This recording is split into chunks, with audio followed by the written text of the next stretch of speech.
estava testando o meu microfone e a câmera está funcionando, ok? Ok. Boa tarde. Boa tarde a todos e todas. Eu sou Bárbara Aquino, membro da comissão organizadora. É um prazer organizar esse evento com meus colegas e contar com a presença de vocês. Sejam muito bem-vindos ao primeiro seminário em rede da UFSB, que ocorre até o dia 14 de agosto, durante todo o dia. O início das mesas acontece às 10, às 14, às 16 e com as conferências às 19 horas. Esse é um evento idealizado pela reitoria da UFSB e organizado pela Progeac, em parceria com a Protic, a Proex, a Proaf, a ProPPG, com apoio da Propa e da ACS, tendo a participação das unidades acadêmicas, da Comissão de Ética dos Servidores e das representações estudantil e técnica em educação na organização da grade da programação. Iniciaremos em instantes a mesa Tecnologias Interativas e a Educação Conectada, possíveis caminhos para a formação em saúde no século XXI, proposta pelo Centro de Formação em Ciências da Saúde. Essa mesa será mediada pelo professor William Freitas. As pessoas que quiserem fazer perguntas devem fazê-las através do chat do YouTube. Elas serão repassadas pelo mediador aos convidados ao final das apresentações. Importante, assinem a lista de frequência, cujo link vocês encontram na descrição do vídeo no YouTube. Passo agora a palavra para o professor William, que fará a apresentação dos convidados e convidadas. Boa mesa. Obrigado, Bárbara. Enquanto teclando do Centro de Formação em Saúde, eu agradeço o convite feito pela Pró-Reitoria de Gestão Acadêmica, para que a unidade acadêmica possa estar participando através dessa mesa do seminário em rede da UFSB, Educação, Políticas e Virtualidades. O tema dessa mesa são tecnologias interativas e a educação conectada, possíveis caminhos para a formação no século XXI. Então, nós estaremos debatendo, a partir desse momento, a importância dessas novas tecnologias, principalmente na área da saúde, visto esse momento de pandemia. Então, nós temos uma situação de agravo à saúde, amplamente divulgada, que está impactando a vida de todos, e nada melhor do que nós estarmos discutindo um pouco dessas tecnologias e dos avanços que possam ocorrer durante esse período na formação em saúde. Essa mesa é composta pela professora Rocio Elizabeth Chaves Álvares, doutora da UFSB, graduada em enfermagem, doutora em ciências da saúde e pós-doutorada em saúde coletiva. Professora Maria Cristina Camargo Fonseca, professora pela Universidade Estadual de Feira de Santana, graduada em enfermagem, mestre em saúde coletiva, saúde comunitária e doutora em saúde pública. Tem MBA em Economia e Avaliação de Tecnologias em Saúde. Professora Gabriela Andrade Silva, professora também da instituição, graduada em Psicologia, mestrado e doutorado em Programa de Pós-Graduação em Psicologia Experimental pela Universidade de São Paulo. Professor Miguel Andino Palanes, professor da UFRB, graduado em Medicina, pós-graduação em Atenção Básica em Medicina de Família, especialista em Medicina de Família e Comunidade e mestrado em Saúde da Família. Professor Sérgio Silva Freitas, também professor da UFSB, graduado em Medicina, especialista em Farmacologia e Ortopedia, mestrando em Saúde da Família. Professor Adroaldo de Jesus Belens, professor da FPC, graduado em Filosofia, doutorado em Saúde Pública, mestrado em História Social. E professora Jane Mário de Medeiros Guimarães, também professora da UFSB, licenciada em Ciências e bacharelado em Economia, doutorado em Saúde Pública, mestrado em Políticas Públicas Educacionais, tem MBA em Economia e Avaliação de Tecnologias em Saúde.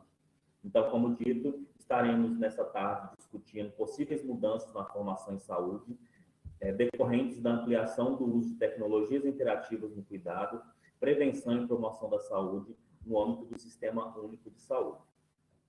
Passo a palavra, neste momento, para a professora Maria Cristina Camargo Fonseca iniciar a sua apresentação.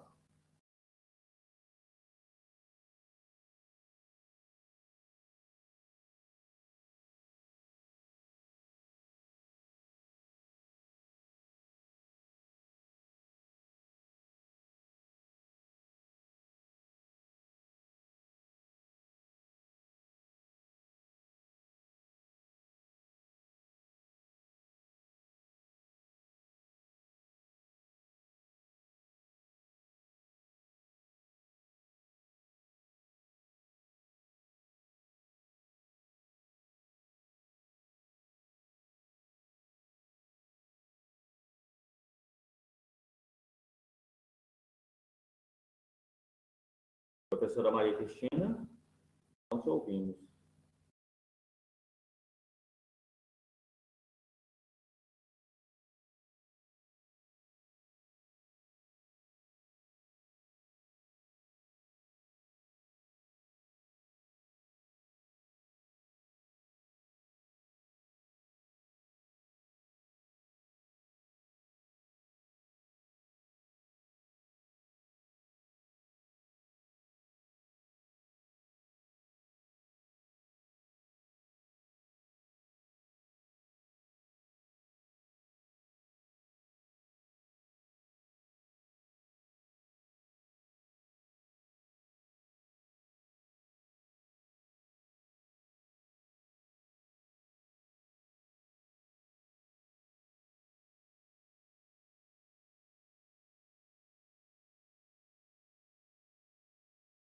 Tivemos um pequeno problema com o microfone de professora Maria Cristina.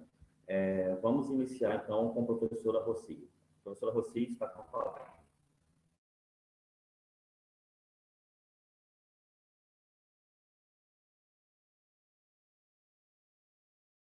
Boa tarde, como vão? Boa tarde a todos vocês, os convidados dessa mesa. Boa tarde também à audiência, né, e os participantes que estão no YouTube. Eu agradeço pelo convite. Eu não sou uma especialista em tecnologias na educação, mas eu vou iniciar essa mesa trazendo a problemática. Então, o tema ele vai estar mais centrado em problematizar a situação que estamos vivenciando atualmente, e a partir daí, quais os caminhos, os rumos possíveis que pode, né, em conjunto com os colegas da mesa, a gente pode ter, né, talvez algumas ideias que surjam, que sejam possíveis de trilhar né, ao longo dos próximos meses, não só na UFCB, como em outros contextos da educação e a formação em saúde, nessas virtualidades. Enfim, eu vou me ater ao tempo para poder fazer dentro do tempo programado. Então, eu venho para essa mesa trazendo um pouco, né, como eu já disse, problematizando a formação em saúde e as tecnologias interativas nos tempos atuais. E uma das coisas que a gente precisa, primeiro, é situarmos no lugar onde nós estamos, por que nós estamos aqui. Devido à imposição do distanciamento e isolamento social por causa da pandemia, né, do vírus SARS-CoV-2 no país e no mundo, que desde março deste ano, né, o sistema de educação pública parou abruptamente. Então, isso é sabido, todos nós estamos vivenciando essa situação, um recesso longo das aulas presenciais na formação em geral, né, na educação em geral. Vocês estão me ouvindo direito? Porque eu aqui não sei, realmente tem muito barulho, me desculpem. Vou tentar colocar, senão esse...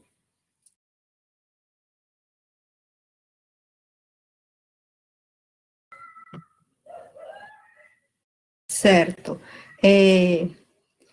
Pois bem, diante de toda essa situação, a gente se foca no problema da formação superior. O sistema, né, da educação superior também parou, literalmente, mesmo não tendo demonstrado toda a sua dinamicidade antes da pandemia, falando em termos de tecnologias interativas, né, nessa educação superior. E aí, a gente, né, entra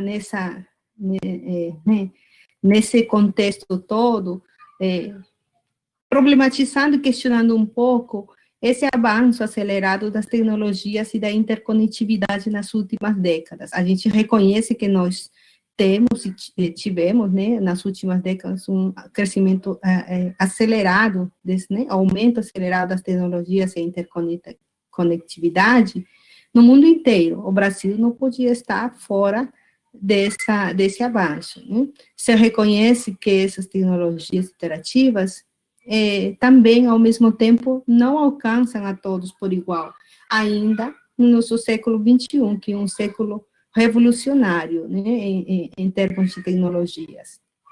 E nesse mundo capitalista que a gente vive, há séculos, né, observam-se escandalosas diferenças, a começar pelas chamadas de intolerância, de gênero, de raça, etnia, de religião, até as gritantes diferenças que se abrem passo dissimulado entre as nossas leis e direitos e deveres num Brasil que estamos em latente estado de subdesenvolvimento, o que nos arrasta para essas lentíssimas melhorias no Sistema Nacional de Educação e Saúde, principalmente.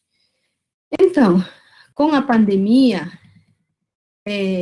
a Unesco fez uma estimativa, né, nesse ano, durante a pandemia, que mais de 50 milhões de estudantes foram prejudicados devido ao fechamento abrupto das escolas e instituições de ensino no país, né?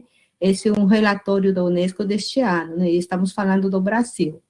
Então, diante desse panorama, o governo autorizou a mudança de aulas presenciais por aulas remotas durante o tempo da pandemia. Mas o que a gente precisa questionar, né, ou problematizar é assim, se alguém sabe se essa estratégia em nível nacional alcança todos os estudantes do país. Hoje de manhã tivemos uma mesa sobre as desigualdades, né, e a inclusão nesses tempos de pandemia.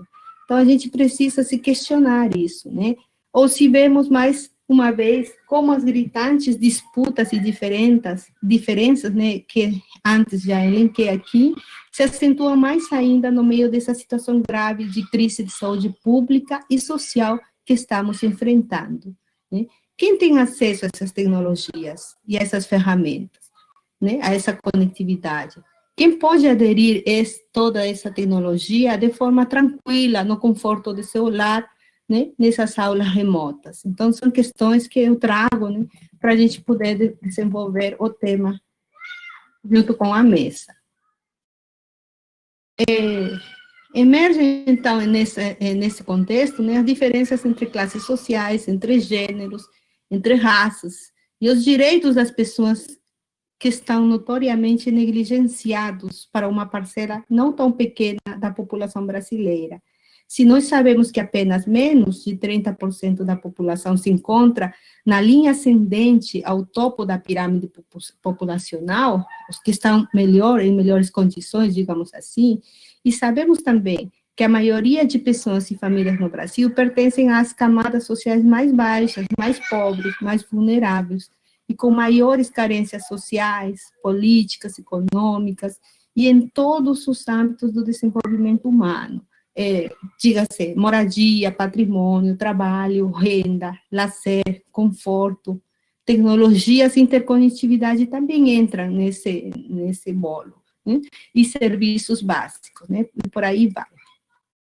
Então, se as aulas, por um lado, né, as aulas, digamos assim, foram retomadas de forma virtual nas instituições de ensino público e privado no país, nem todos os estudantes conseguiram a tão desejada acessibilidade para continuar os estudos regularmente, por diversos fatores, como falta de computador ou de internet, banda larga em casa, falta de tempo ao trabalho, ou em outros casos existem os equipamentos ou serviços, mas de forma muito limitada, como, por exemplo, um único computador para toda a família, onde os irmãos supostamente deveriam estudar virtualmente, né? Então, uma família numerosa, digamos assim, ou um pacote de internet reduzido no celular de poucos membros dessa família, né? Como apontam alguns dados do Comitê Gestor de Internet no Brasil, né? Que é um estudo feito em 2019, isso antes da pandemia.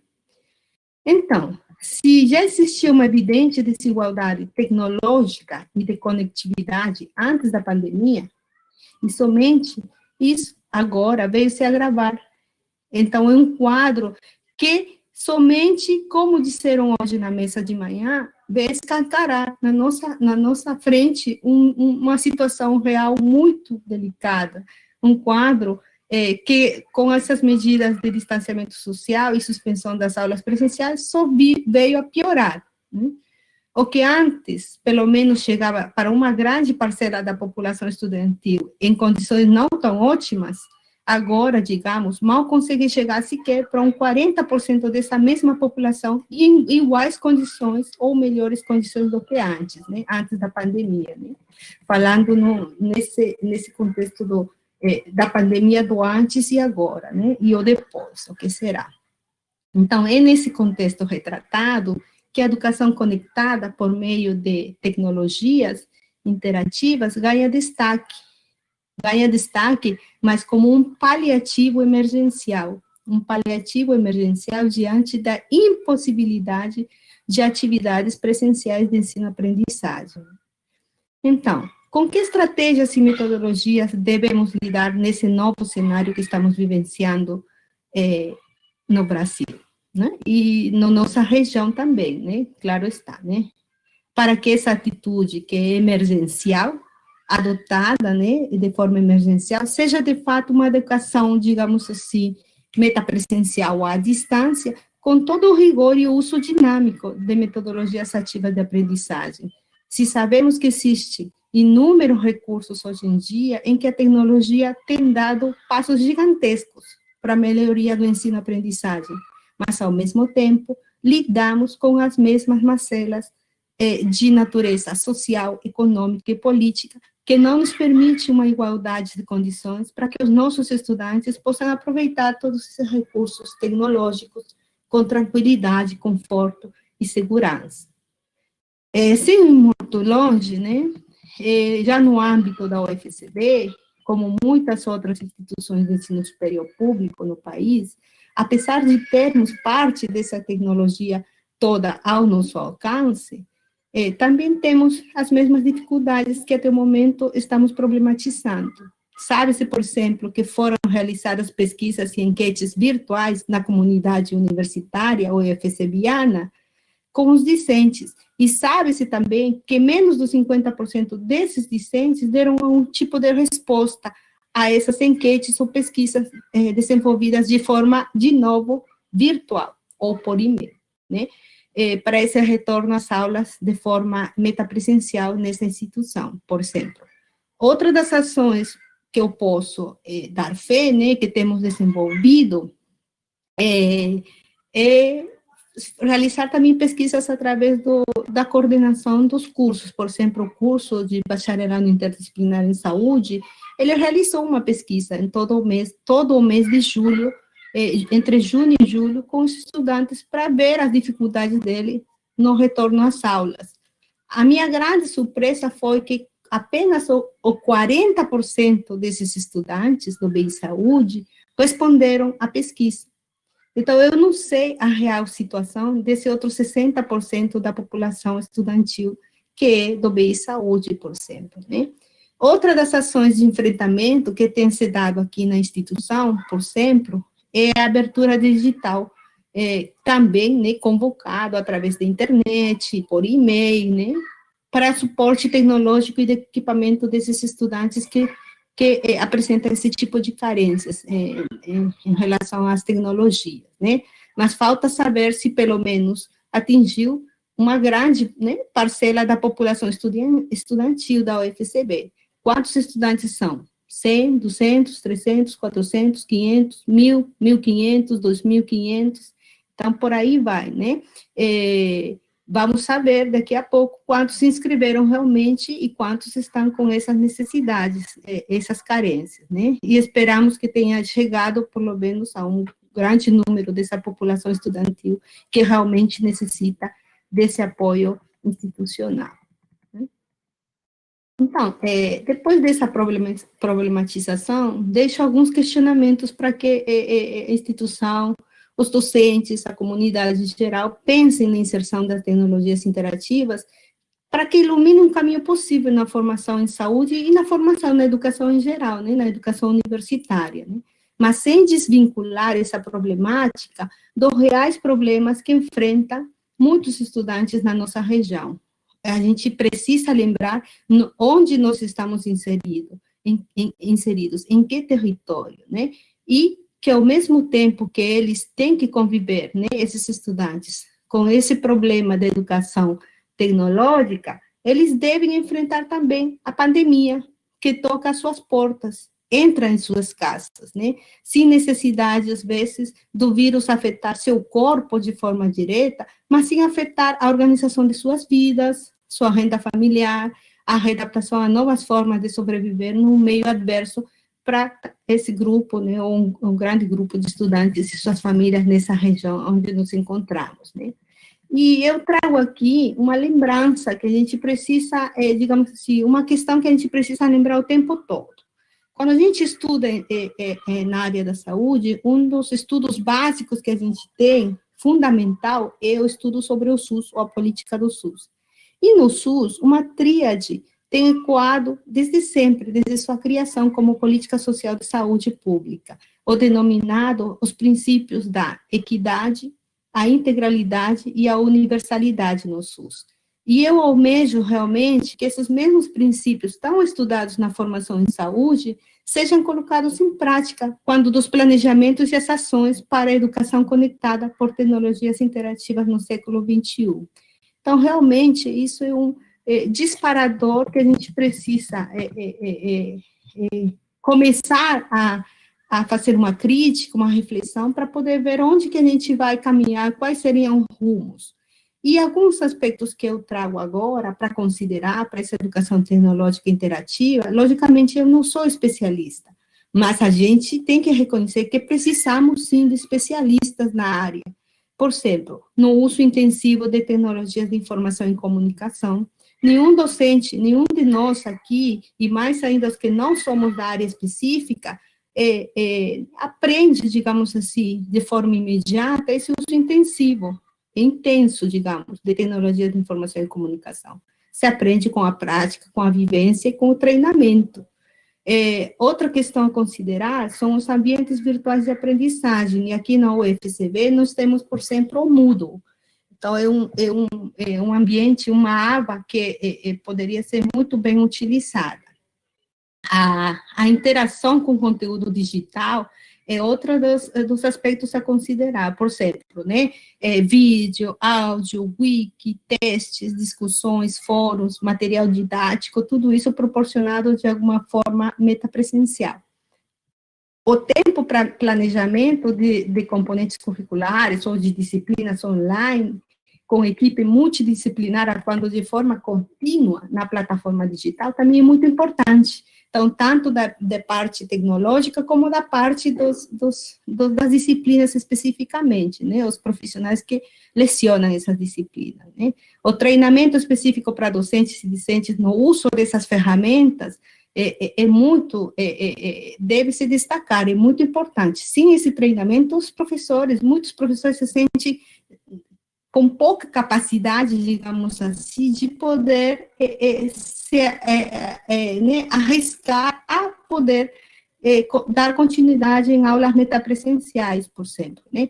Segundo esse comitê gestor da internet do Brasil, nessa pesquisa feita entre 2018 e 2019, por exemplo, apenas 22% de docentes no Brasil manifestaram que tiveram algum tipo de capacitação sobre tecnologias e equipamentos para atividades de ensino. Então, é um número bem reduzido, como vocês podem ver, né? Também devemos estar atentos para uma educação digital inclusiva para todos os estudantes com algum tipo de deficiência. Isso foi falado também hoje de manhã na mesa sobre desigualdades e inclusão na pandemia.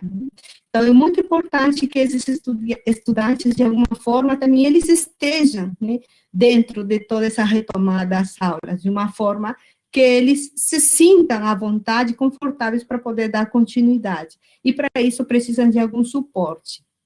Erradicar a educação centrada no docente, sendo o docente apenas um transmissor de conteúdo, é muito importante, né? E estimular e interagir mais com os estudantes para uma aprendizagem mais ativa e significativa através da metapresencialidade, né?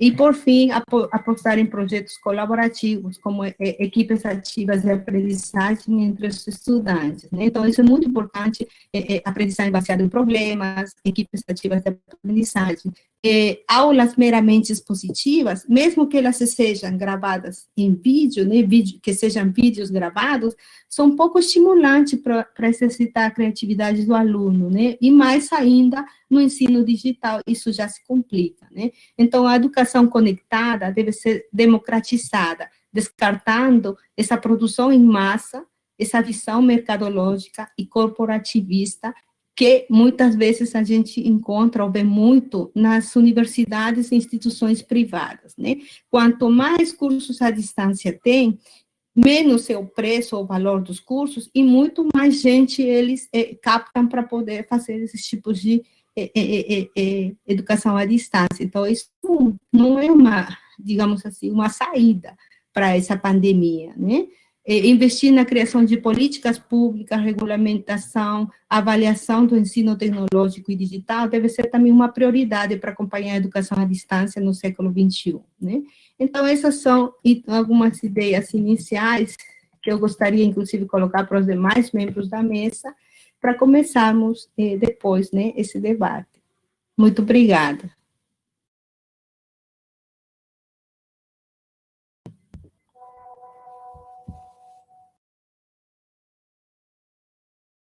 Muito obrigado, professora Rocio.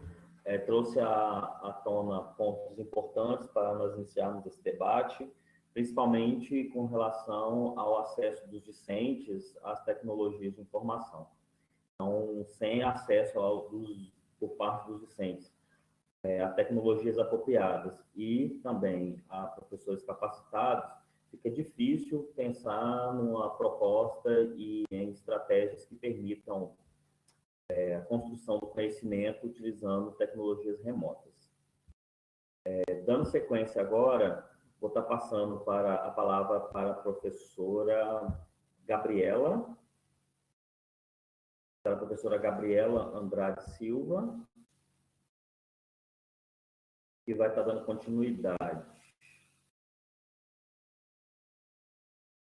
Boa tarde, deixa eu só conseguir ligar minha câmera aqui. Boa tarde, Gabriela, a palavra está contigo. Pronto. Eu só preciso compartilhar minha apresentação aqui.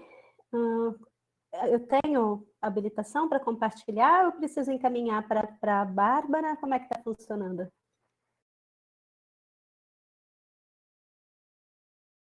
Rodrigo vai lhe dar permissão agora, viu, professora? Certo, pronto. Já estou com permissão aqui. Deixa eu só, então, conseguir compartilhar.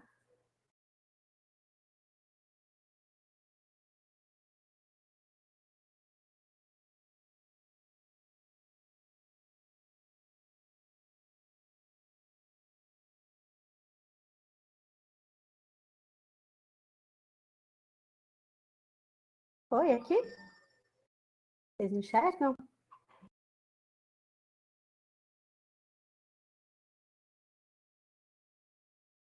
E agora deu alguma coisa aqui.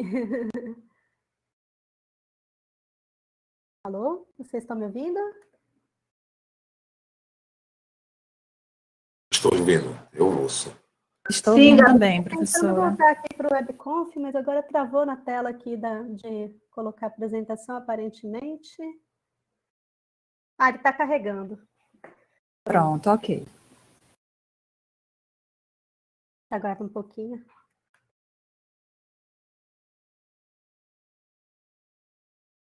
Bom, eu vou começando aqui enquanto está carregando, só para a gente também não perder muito tempo da conferência, né?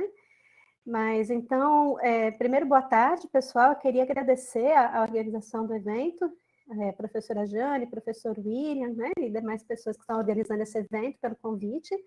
Fiquei bastante contente de poder participar, principalmente porque é um tema com o qual eu já tenho trabalhado desde que a gente começou aqui a pandemia, né, que é a questão da educação conectada. No meu caso, é dentro da área da psicologia.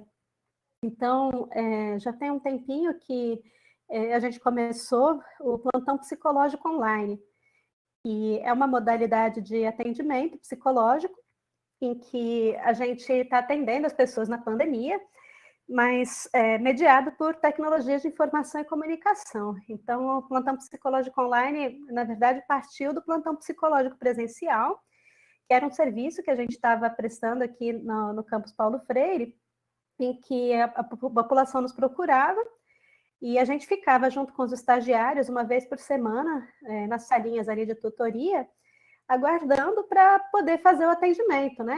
E então é um atendimento que não tem horário marcado, não precisa se inscrever antes, a gente simplesmente acolhe as pessoas que vão nos procurar naquele momento, né?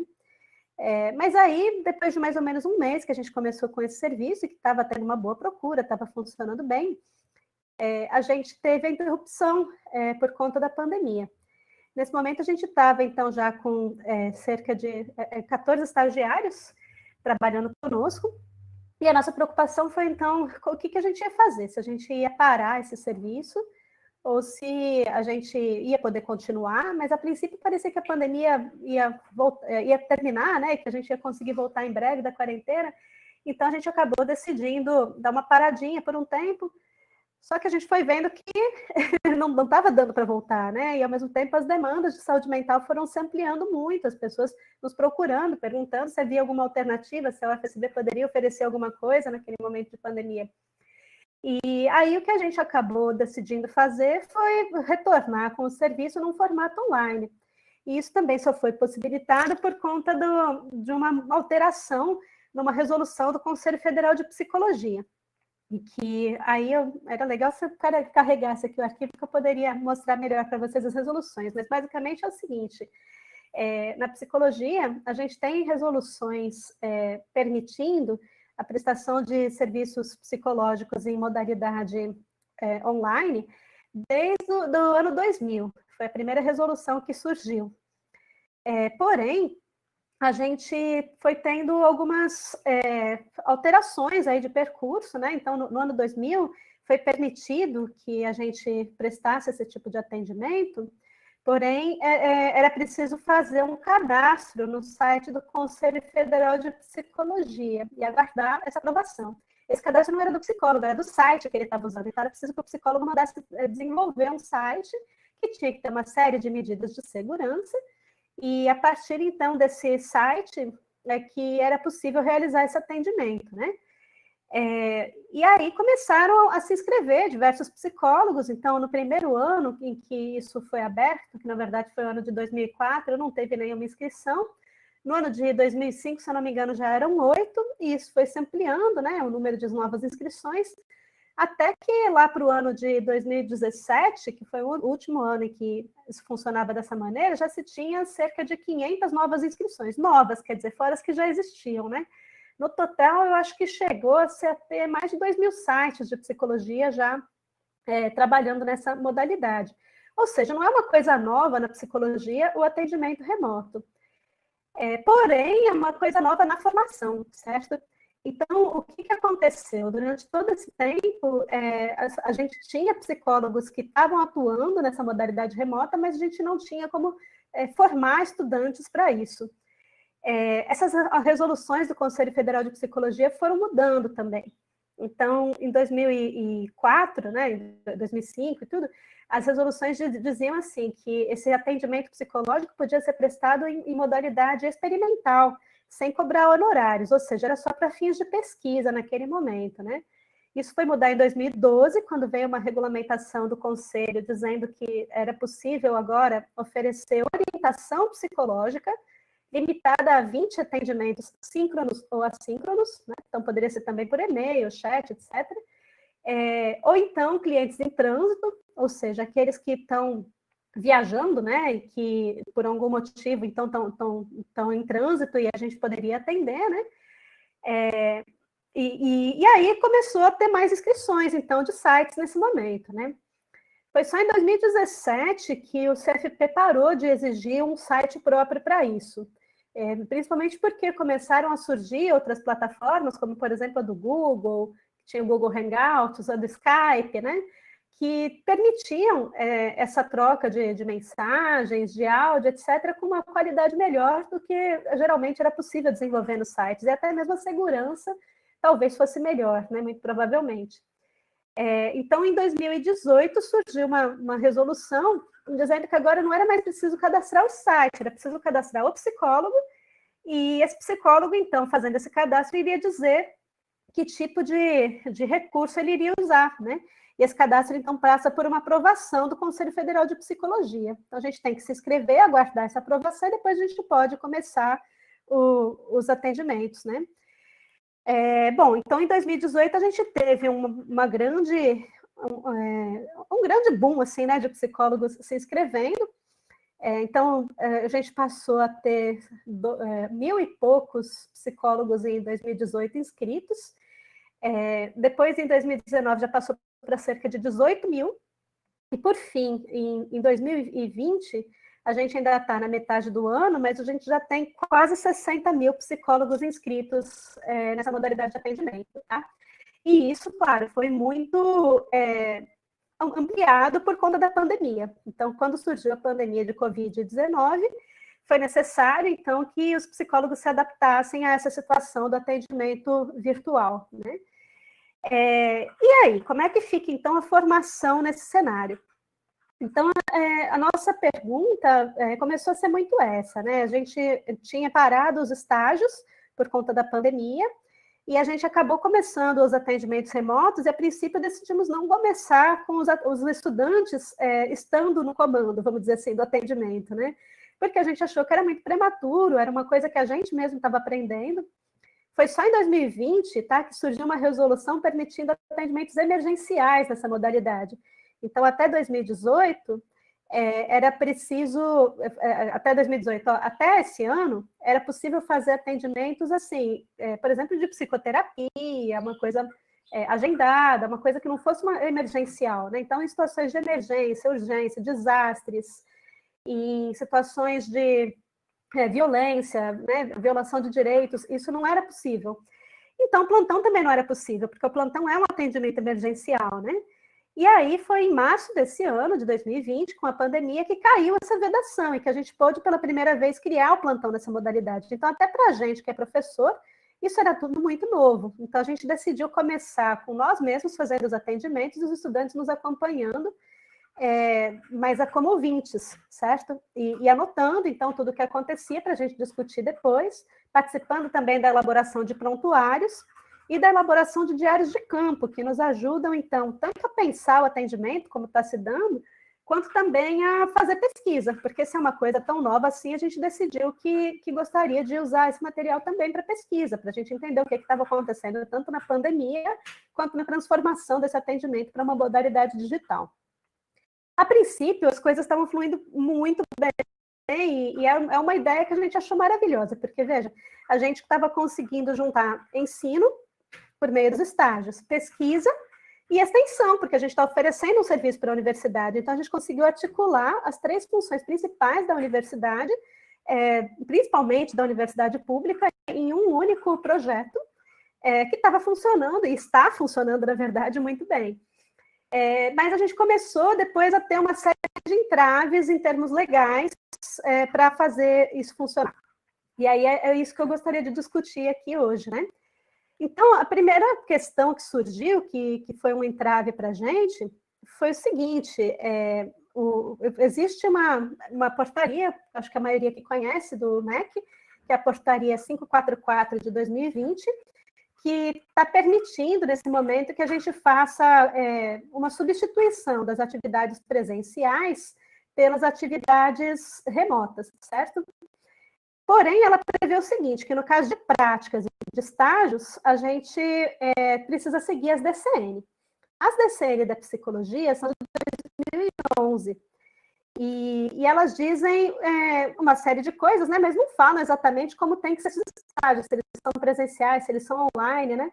Mas em 2019 foi aprovado pela SES do MEC o texto novo das DCN, que na verdade ainda não está valendo, mas ele fala o seguinte, eu vou ler aqui para vocês, já que a apresentação não subiu, tá? Ele fala que a duração do curso de psicologia é de 4.000 horas, tem que ter pelo menos 20% de estágio, e aí fala o seguinte, os cursos serão ofertados na modalidade presencial E em atendimento aos preceitos dos cursos de graduação, eles devem levar o aluno a conhecer e usar adequadamente os recursos tecnológicos atuais. E aí ele fala especificamente da atividade de estágio. As atividades de estágio obrigatório e supervisionado devem ter orientação presencial, tá? Então, eu estou destacando isso porque nas próprias DCN, apesar de dizer que a gente tem que ensinar os alunos a usar adequadamente os recursos tecnológicos, fala que os estágios devem ser presenciais, né? Bom, diante desse impasse, tanto o Conselho Federal de Psicologia quanto a ABEP, que é a Associação Brasileira de Ensino de Psicologia, se pronunciaram num documento que foi lançado com orientações no dia 15 de junho desse ano, e eles trouxeram uma série de restrições quanto à realização de estágios mediados por tecnologias de informação e comunicação. Então, o que eles disseram, em linhas gerais? Que os marcos legais definem que as atividades práticas e de estágio sejam realizadas na modalidade presencial, se referindo principalmente às DCN. Mas, como eu disse, essas DCN de 2019 ainda não estão em vigor, tá? Elas foram aprovadas, mas ainda falta uma certa tramitação para que elas entrem em vigor. Outra, eles falaram que essa construção de que a modalidade de que a psicologia deve ser ofertada em modalidade presencial foi baseada em compreensões consensuais, historicamente, que contempla a diversidade dos fazeres dos psicólogos, que trabalham, então, com uma série de comunidades, inclusive algumas que não têm acesso à internet, né? Eles falam da falta de internet de uma parcela considerável da população, muitas vezes a mais vulnerável, e que então não teria acesso aos serviços, e também a falta de internet de estudantes, que também poderiam ficar prejudicados.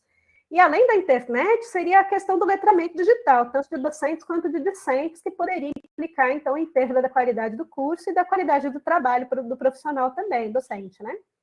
Por fim, eles questionam o sigilo, se é possível a gente manter sigilo num atendimento online, seja por possíveis invasões de hackers, como também porque, por exemplo, hoje eu estou aqui na minha casa, mas minha filha pode entrar aqui a qualquer momento, pode ser que minha parede não tenha um isolamento sonoro, e como fica a casa dos estudantes também, será que eles têm um espaço privativo para poder acompanhar isso?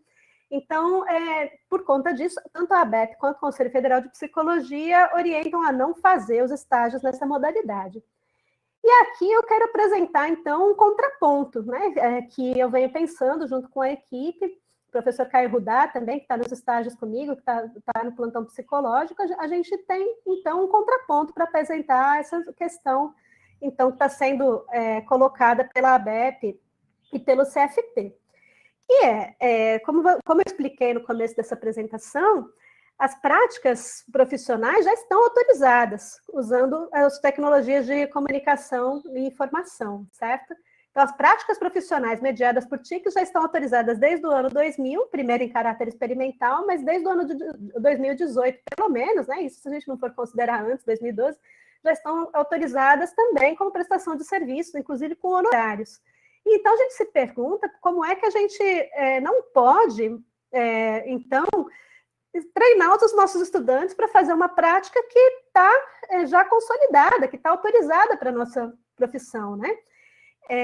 E como é que a gente vai fazer, então, para esses estudantes depois assumirem essas práticas sem terem tido uma oportunidade de desenvolver essas habilidades e essas competências? Então, existe uma contradição quando o Conselho Federal de Psicologia, ao mesmo tempo em que ele autoriza o uso de práticas, a atuação profissional mediada por tecnologias de informação e comunicação, ele veda as práticas de estágio realizadas nesse formato. Bom, e aí eu gostaria de trazer, então, o contraponto também do que a gente acredita que a educação online pode oportunizar. É claro que existe uma série de limitações da modalidade não presencial. Opa, abri uma apresentação, que bom! Então, só que agora eu não sei se eu vou conseguir aqui voltar para onde eu estava aqui, hein, para poder mexer nela. Deixa eu ver se eu consigo aqui. Não estou conseguindo agora voltar para a sala virtual aqui, mas tudo bem, eu vou continuar falando só, então, que é o que dá para fazer. Então, o que eles fizeram, né? Eles autorizaram, né, a atuação profissional, mas vedaram os estágios. E a gente, então, está colocando, olha, tá bom, tudo bem que a gente tem também uma série de restrições em relação às questões virtuais, à virtualidade, mas também existem questões importantes que essa modalidade pode oportunizar na formação. Quais são elas, então, né, que a gente gostaria de trazer? Primeiro, momentos como esse. A gente está aqui no momento com 124 pessoas assistindo esse seminário em rede. Eu sei que tem pessoas de várias cidades aqui, vários municípios. Então, por exemplo, eu estou aqui em Teixeira de Freitas, professora Jane é de Itabuna, né? Tem pessoas aqui de vários locais do Brasil que estão assistindo a essa apresentação. E, inclusive, a gente consegue ter uma comunicação síncrona em que vocês podem fazer perguntas, eu estou vendo aqui no chat, né, as conversas, etc., a gente consegue discutir. Então, não é somente uma coisa assim que eu estou falando, vocês estão escutando, a gente consegue interagir também por esse meio, né? Menos numa turma tão grande e mais em turmas pequenas, né, quando é possível, mas isso já é possível, né? Momentos como esse. Outra questão, se as próprias diretrizes curriculares nacionais nos dizem que a gente precisa levar o aluno a conhecer e usar adequadamente as tecnologias atuais, então a gente precisa oportunizar isso de alguma maneira. E a prática de estágios online poderia ser uma forma de oportunizar que eles aprendam essas habilidades, né? Ao mesmo tempo também que se fala que uma parte da população não teria acesso a esse tipo de serviço, e com isso eu concordo completamente, existe uma outra parcela da população que consegue acessar o serviço justamente por conta desse tipo de modalidade online. Então, por exemplo, as pessoas mais jovens, como adolescentes, né, ou jovens adultos, costumam ter acesso mais facilitado à internet. E isso a gente tem percebido que mesmo nas classes socioeconômicas mais baixas, né, que tem mais dificuldade financeira, muitas vezes as pessoas têm acesso a um smartphone, conseguem pegar o Wi-Fi de algum lugar, ou tem algum pacote de dados, e as pessoas têm acessado. Eu tenho certeza de que a maior parte das pessoas que estão acessando o plantão psicológico são pessoas que não poderiam pagar por um atendimento presencial. A gente percebe isso no perfil que a gente está atendendo. E a gente pensa também na questão de que são pessoas que não estão tendo que se deslocar e pagar uma condução, por exemplo, para ir para a clínica escola. Então, eu me lembro do meu tempo de graduação, quantas pessoas que eu deixei de atender porque ligavam e falavam, olha, eu não vou poder ir porque a gente não tem dinheiro para o passe para ir para a clínica escola.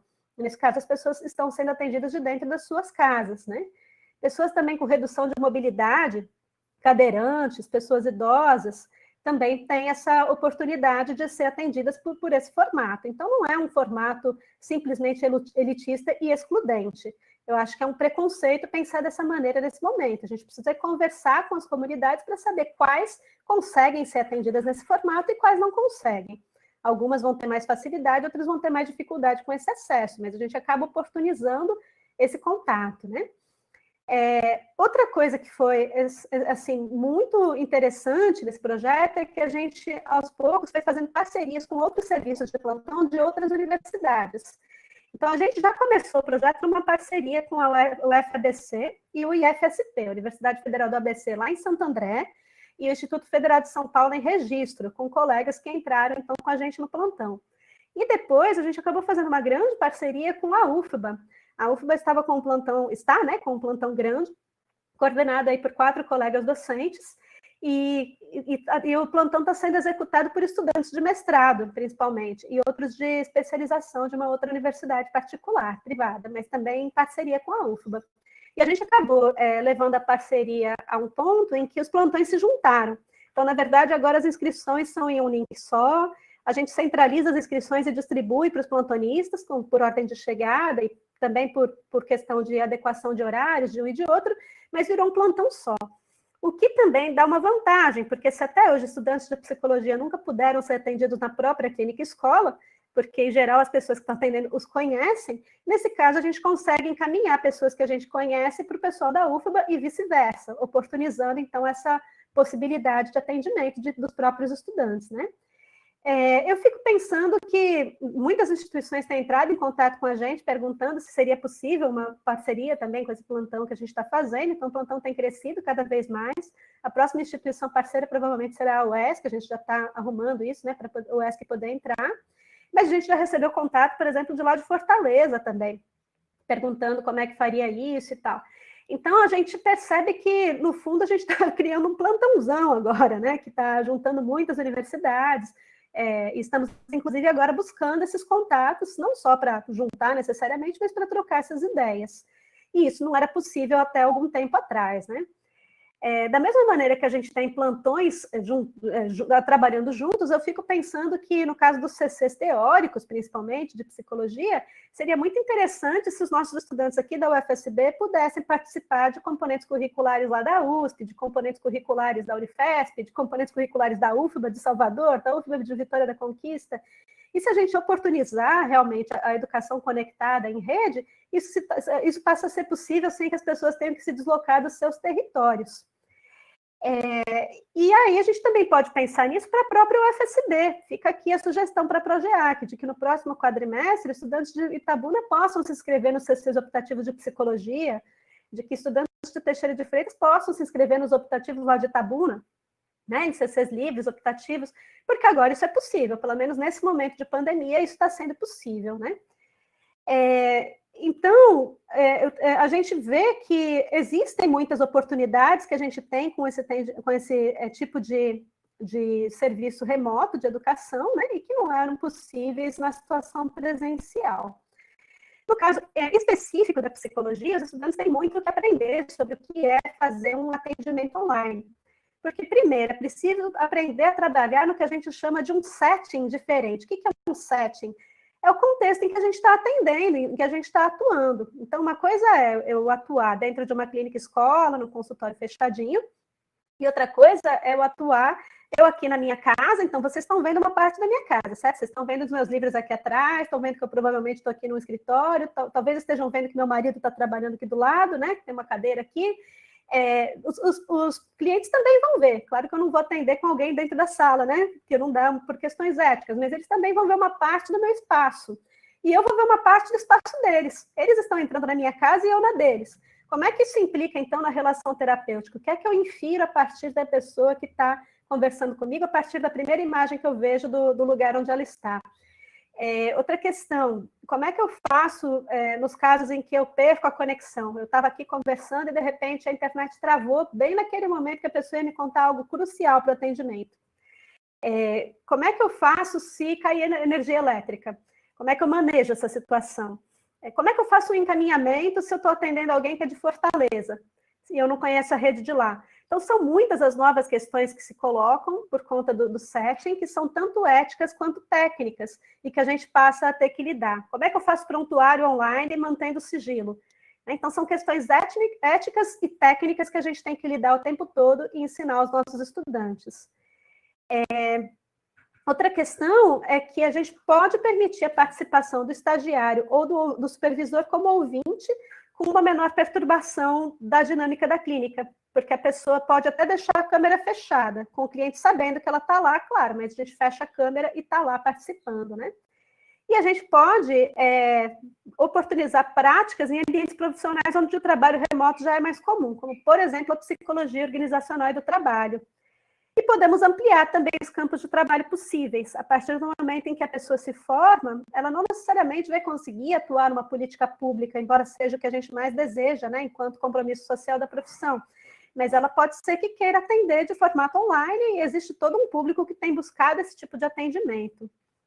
Aí, por fim, eu também pergunto a vocês qual é o ambiente profissional das práticas online. Porque ele não é um escritório, ele não é um consultório, ele é esse ambiente aqui em que a gente está, certo? Ele é um ambiente que tem uma interação virtual, sim, mas o que é essa virtualidade? A gente está ou não está num encontro nesse momento? A gente está ou não está dentro de um encontro entre duas pessoas quando a gente resolve fazer um atendimento online? E aí eu também pergunto a vocês o que seria o estágio presencial que contempla as atividades mediadas por TICs. O aluno vai ficar na frente do computador e eu vou ficar do lado dele, sentada assim, do lado da cadeira dele? Como é que vai ser isso? Então, para mim, o único jeito de aprender o estágio virtual, né, online, é no estágio online, certo? É por meio da virtualidade. Então, me parece uma grande contradição a gente não permitir isso nas DCN. Só para concluir, este é o meu último slide. Eu queria dizer assim, a educação online contempla todas as nossas especificidades da formação em psicologia? Não, claro que não. Mas a educação completamente presencial contempla todas as especificidades da formação em psicologia? Não mais também. Tudo já mudou, a gente não tem volta para um mundo que não tem internet, né? E então a gente vai precisar, sim, contemplar, né? Então, na minha opinião, né, para fechar, os cursos vão precisar ter atividades predominantemente presenciais, é claro, porque tem muitas coisas na psicologia que não dá para resolver de forma online, muitos públicos que não são acessíveis com essa modalidade, né? Mas é preciso, sim, oportunizar a inclusão dessas tecnologias, tanto nos CCs teóricos quanto nos CCs práticos e de estágios, para que a gente possa desenvolver essas competências e habilidades nos nossos estudantes. É isso, passo.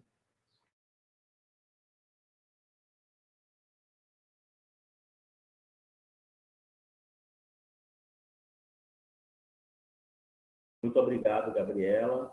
A professora Gabriela fez alguns apontamentos interessantes, alguns questionamentos bem reflexivos aqui no final da sua apresentação, levando a reflexão sobre os ambientes de ensino remoto, os ambientes virtuais, como seriam esses ambientes, quais seriam esses ambientes adequados, e também deixou um outro questionamento muito interessante com relação aos estágios para a formação do psicólogo, para estar atuando nos sistemas remotos. Então, se existe a atribuição para que possa ser feito o atendimento remoto, por que não permitir também um estágio, que é o período em que o discente está aprendendo e exercitando a sua formação profissional. Então, deixou dois questionamentos bem interessantes que nós podemos estar resgatando para a reflexão logo em seguida. Passo agora para a professora Maria Cristina fazer a sua apresentação. A professora Maria está com a palavra.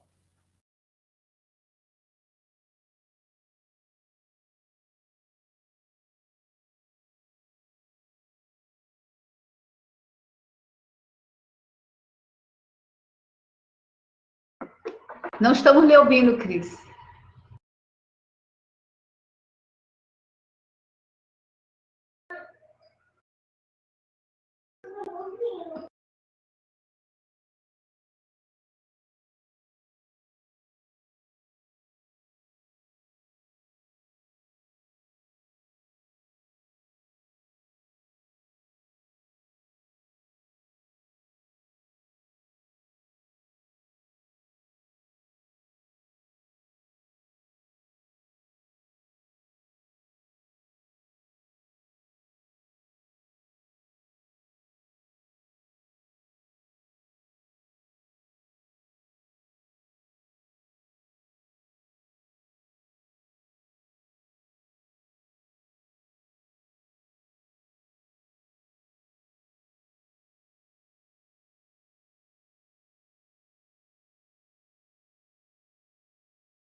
Pedimos um pouco da compreensão de todos. A professora Cristina está tendo um problema com conexão. Obrigado, Bárbara. Solicitamos uma compreensão por alguns minutos.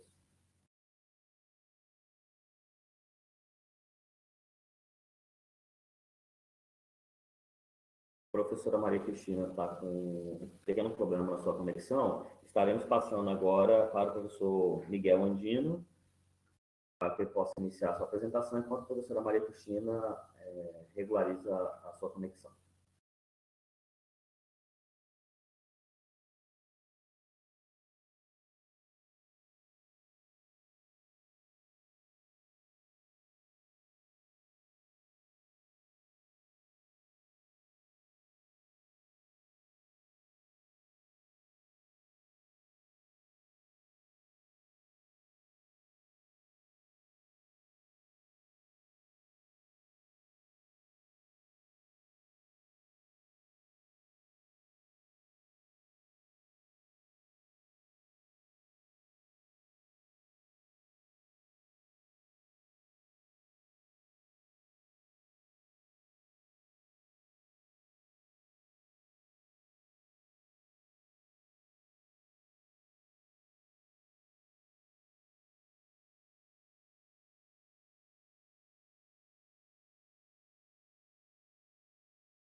Professor Miguel, com a palavra.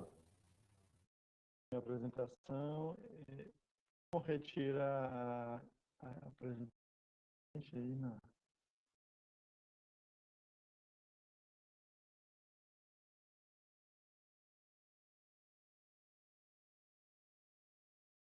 Então, eu não preparei uma apresentação PowerPoint, eu sou Miguel, sou médico de família e comunidade, professor da UFRB, é uma grande honra e satisfação de estar aqui com vocês, agradeço muito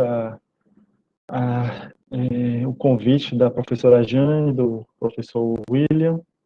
Eu venho aqui para trazer a minha experiência como teleconsultor do Telesaúde, que eu tive há 1 ano e meio, uma experiência muito interessante, eu vou contar para vocês. Então, o Telesaúde Bahia, pensando no Telesaúde, né, que nasceu no Brasil oficialmente em 2007, a partir de um projeto piloto em alguns estados, o mais conhecido é o estado do Rio Grande do Sul, e a partir, em parceria com algumas instituições universitárias. Depois, a partir de 2011, o projeto foi se ampliado, né, foi se ampliando, e na Bahia começou em 2013, se não me engano. Era um serviço que era financiado também pelo governo federal, pelo Ministério da Saúde, e a partir de 2016 foi somente financiado pelo Estado da Bahia, gerenciado pela Secretaria de Saúde do Estado, Departamento da Atenção Básica e também em conjunto com a Fundação Estatal de Saúde da Família. Quais são os serviços que foram dados, né, pelo Telesaúde de Bahia? Tem o serviço de teleconsultoria, que eu vou explicar um pouco mais depois.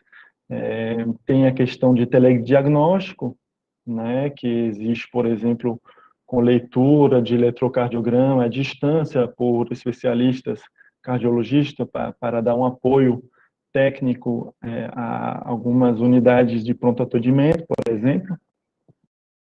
Tem a questão da segunda opinião formativa, que constitui um texto baseado na literatura específica e que foca um tema que geralmente é demandado em várias teleconsultas, né, em várias teleconsultorias. Então, para reduzir um pouco o número de teleconsultoria e para prover dados para os demandantes. Tem a questão de teleeducação, provavelmente muitos e muitas de vocês devem ter assistido algumas web palestras de telesaúde, né, que trata temas recorrentes da atenção básica. E tem o que vou focar, né, o tema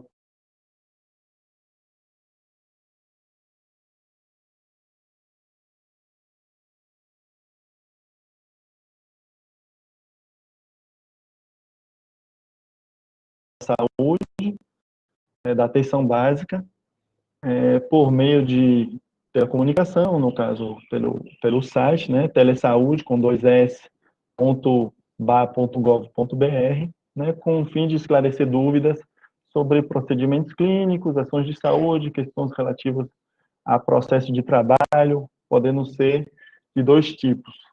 Tem uma teleconsultoria que é mais frequente, que é a teleconsultoria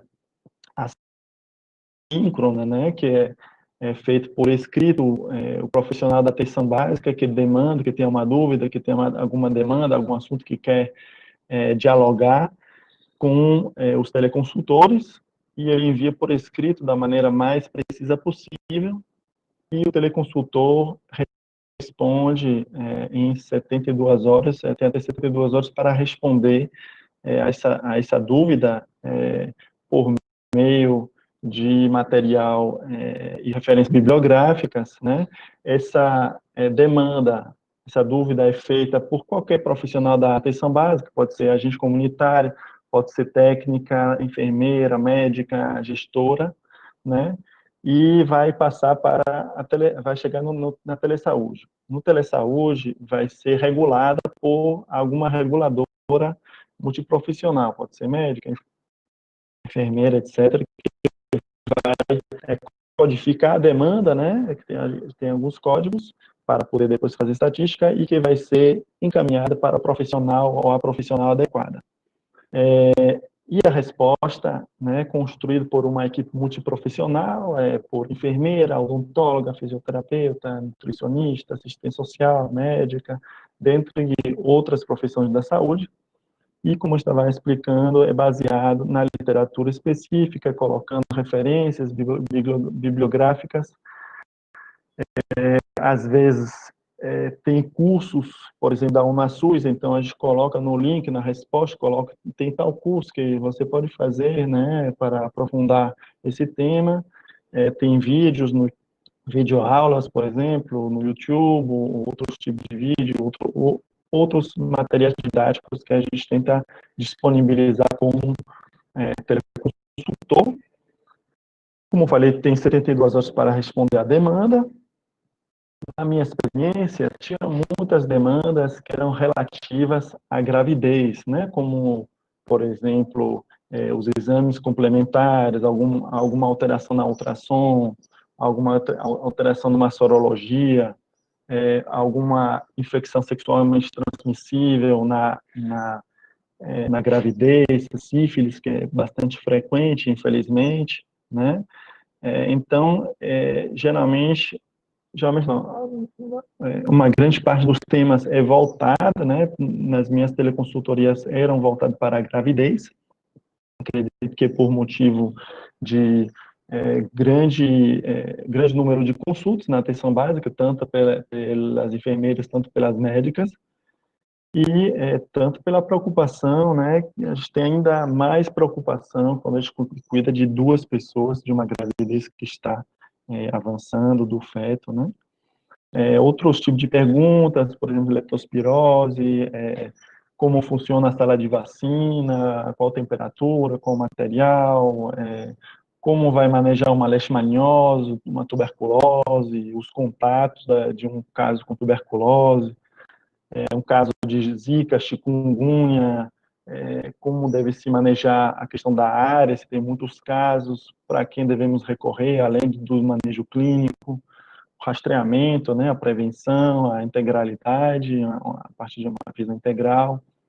As imunizações são muito frequentes também, as imunizações contra a raiva, por exemplo, depois de uma mordedura de cachorro, questões bioéticas, acompanhamento de doenças com condições crônicas, hipertensão, diabetes, né, e preparação de atividades educativas também. Isso do que eu recebia como teleconsultoria, era as questões mais frequentes.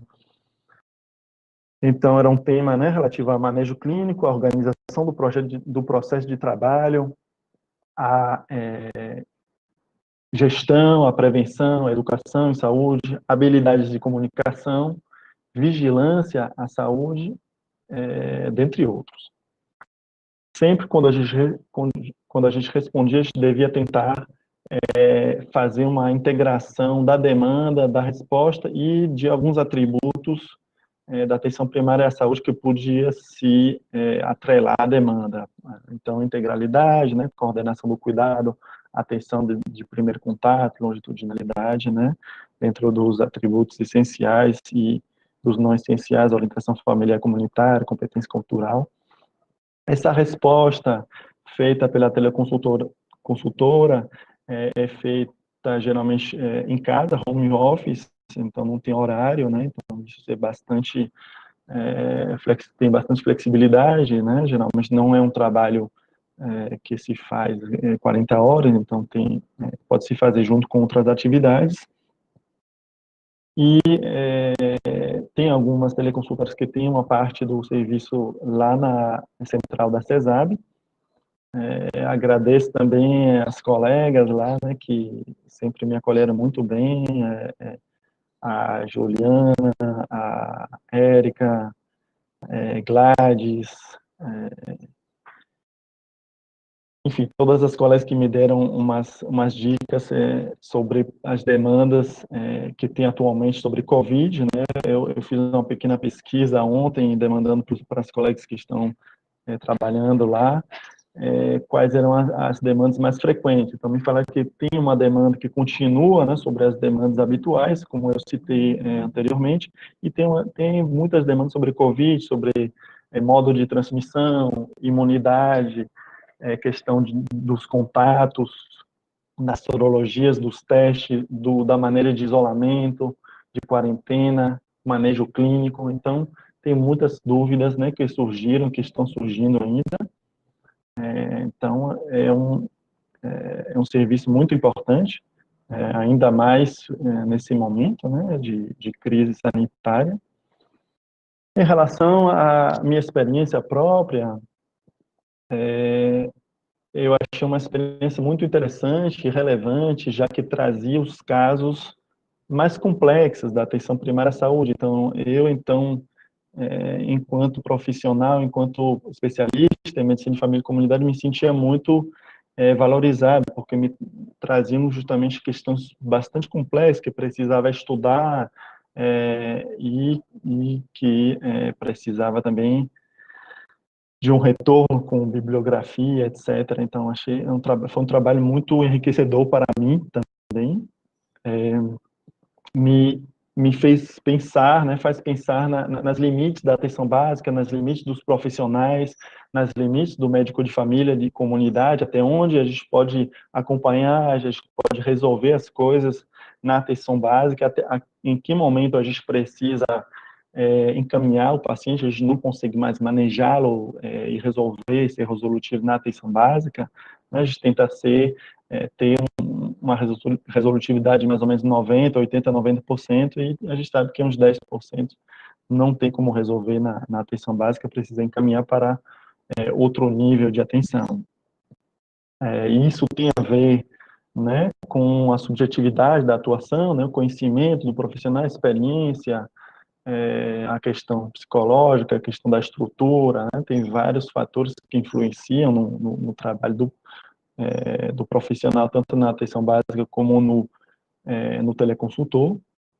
O tempo, os locais de formação. Eu, por exemplo, tive a sorte de, na minha formação de medicina de família e comunidade, eu fiz algum tempo de formação em vários locais, né, principalmente na atenção básica, mas também passei por algumas especialidades, como otorrino, como medicina do trabalho, psiquiatria, cirurgia ortopedia, coisas que me ajudaram muito e me ajudam até hoje no momento da resolutividade dos problemas e nas minhas teleconsultorias com os colegas na atenção básica.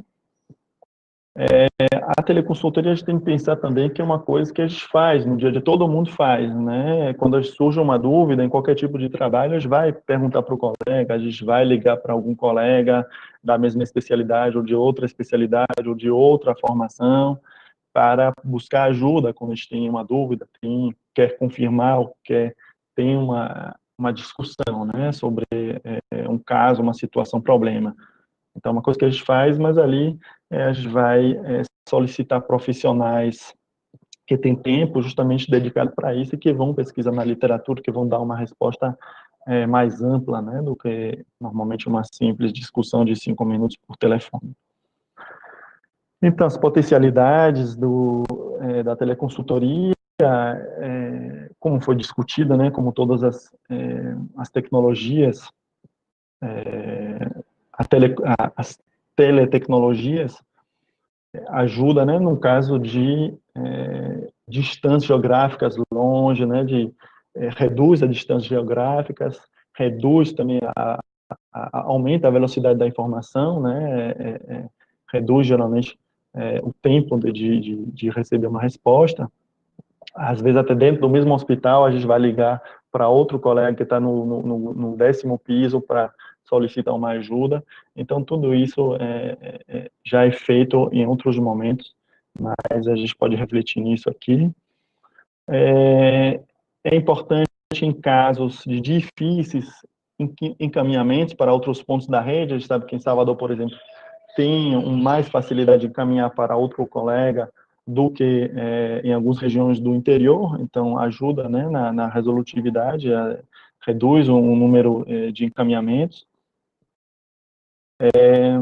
Para alguns municípios que têm dificuldade de criar uma política de educação permanente, isso também é uma ferramenta, né, tanto as teleconsultorias como as web palestras, é uma ferramenta dialógica, né, que parte, né, da dúvida, né, da prática, de um problema prático, e é uma metodologia ativa, que vai, a partir da reflexão do profissional, que vai criar uma pergunta, que vai descrever o caso, a situação da melhor forma possível, para que o teleconsultor possa responder e entender da melhor forma possível o contexto e a questão que precisa ser respondida.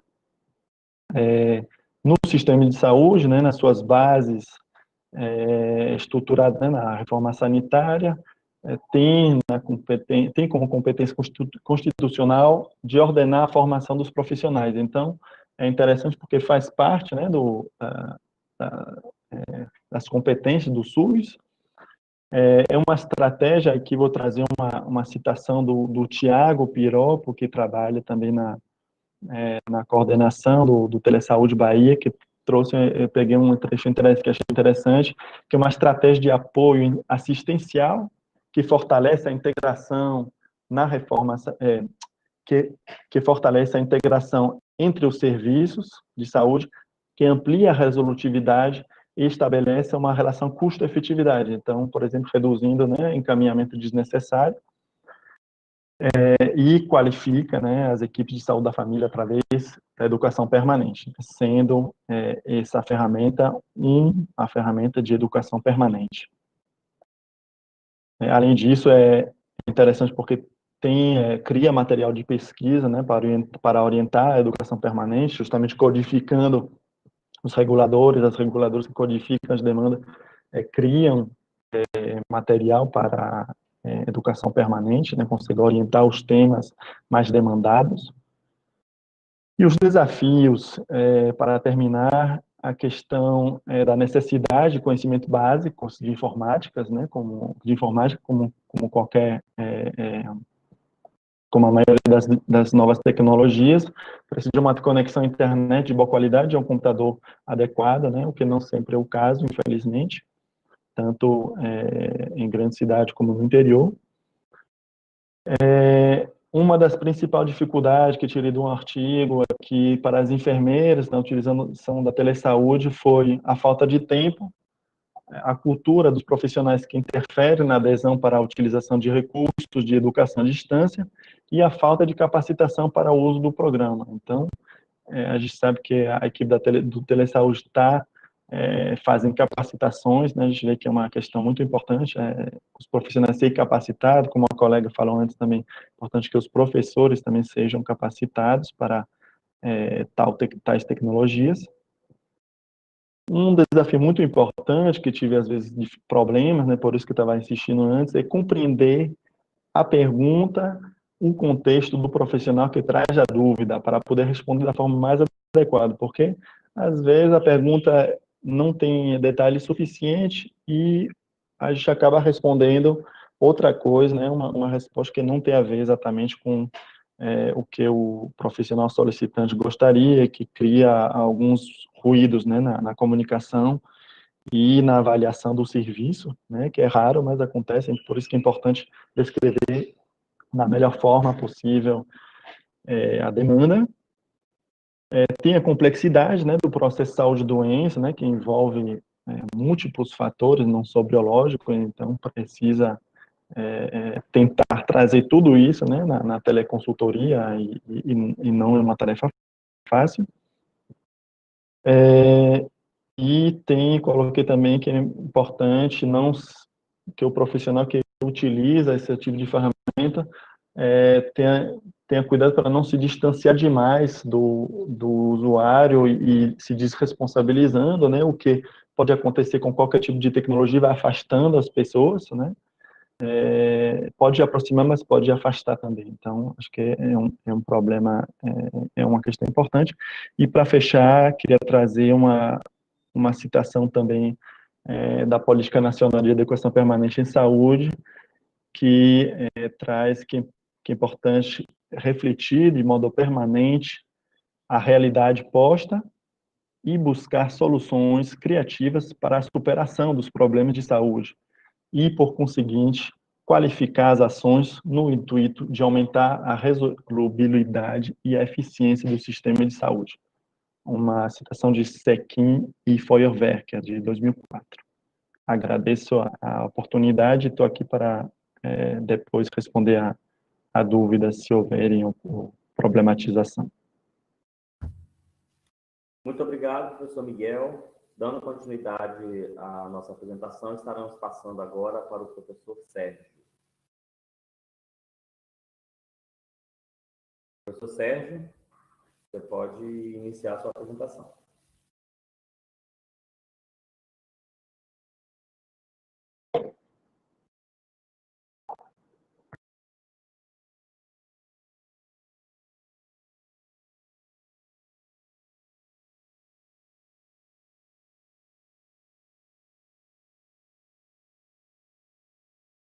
Boa tarde para todos. Sou eu mesmo, né, William?